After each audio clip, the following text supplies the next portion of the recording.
ஓம் மகாதேவியை நமஹ. இன்னைக்கு நம்ம சௌந்தரிய லஹரி ஸ்லோகம் 28 அர்த்தமை பார்க்கலாம். இந்த ஸ்லோகாவை எப்படி பிரித்து படிக்கிறது, வார்த்தைகளை எப்படி உச்சரிக்கிறது அப்படிங்கிறதுக்கான பிளேலிஸ்ட் இந்த டிஸ்கிரிப்ஷனில் இருக்குது. நீங்கள் போய் அதை பார்த்து செக் பண்ணிக்கோங்க. இப்போ ஸ்லோகாக்கு போகலாம்.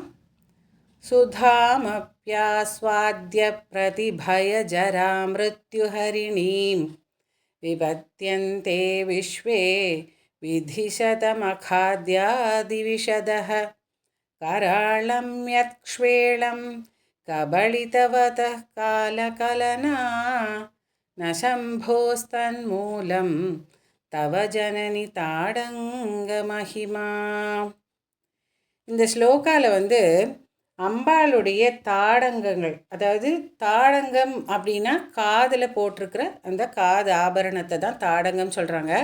அந்த தாடங்கத்துடைய மகிமையை பற்றி இந்த ஸ்லோகாவில் ஆச்சாரியார் சொல்கிறார். இந்த ஸ்லோகாவை சொல்கிறதன் மூலமாக நமக்கு விஷபயம், இந்த அகால மிருத்யு நிவாரணம் கிடைக்கும். விஷபயமும் நமக்கு நீங்கும். இந்த ஆச்சாரியார் என்ன சொல்கிறாருன்னா, அம்பிகே அம்மா, அந்த பிரம்மனும் இந்திரனும் கூட சாவு வராமல் இருக்கணும், மரணம் தன்னை நெருங்கக்கூடாது அப்படிங்கிறதுக்காக, வயது தழியக்கூடாது, கிழத்தன்மையை அடையக்கூடாதுங்கிறதுக்காக வேண்டி அந்த அமிர்தத்தை பருகினார்கள் இல்லையா? அந்த பார்க்கடலை கடைஞ்சு கிடைச்ச அமிர்தத்தை தேவர்கள் அருந்தினார்கள்ல. அப்படிப்பட்டவர்கள் கூட மகாபிரளய காலத்தில் அழிஞ்சு போயிடுறாங்க.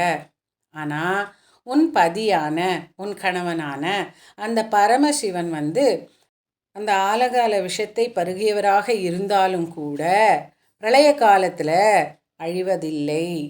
ஆலகால விஷத்தையே அவர் சாப்பிட்ருந்தார்.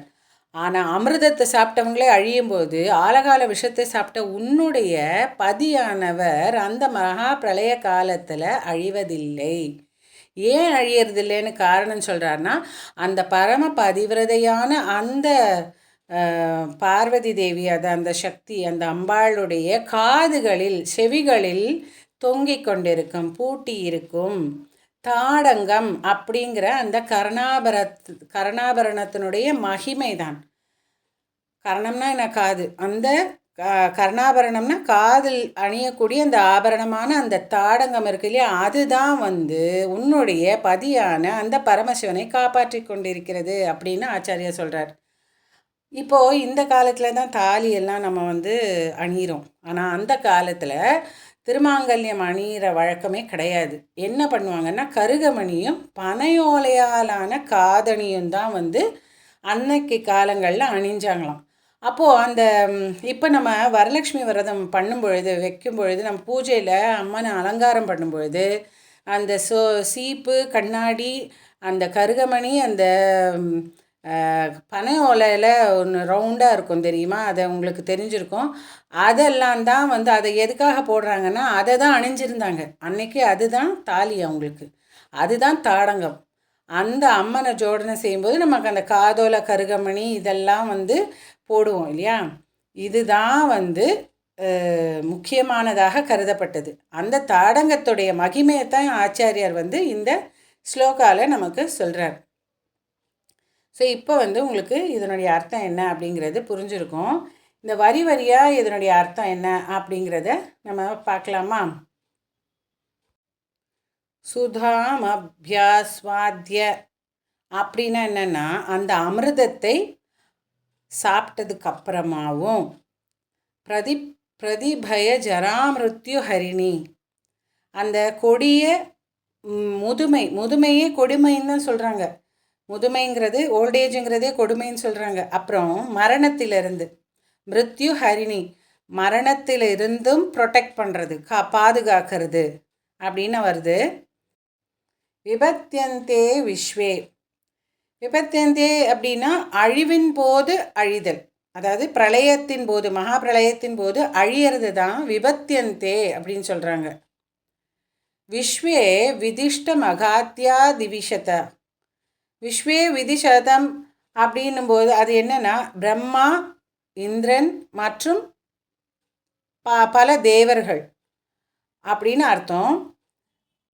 திவிஷதக அப்படின்னா தேவர்கள் மற்றும் தேவியர்கள் ரெண்டு பேரையும் சேர்த்து சொல்கிறதுனால திவிஷதக அப்படின்னு சொல்கிறாங்க.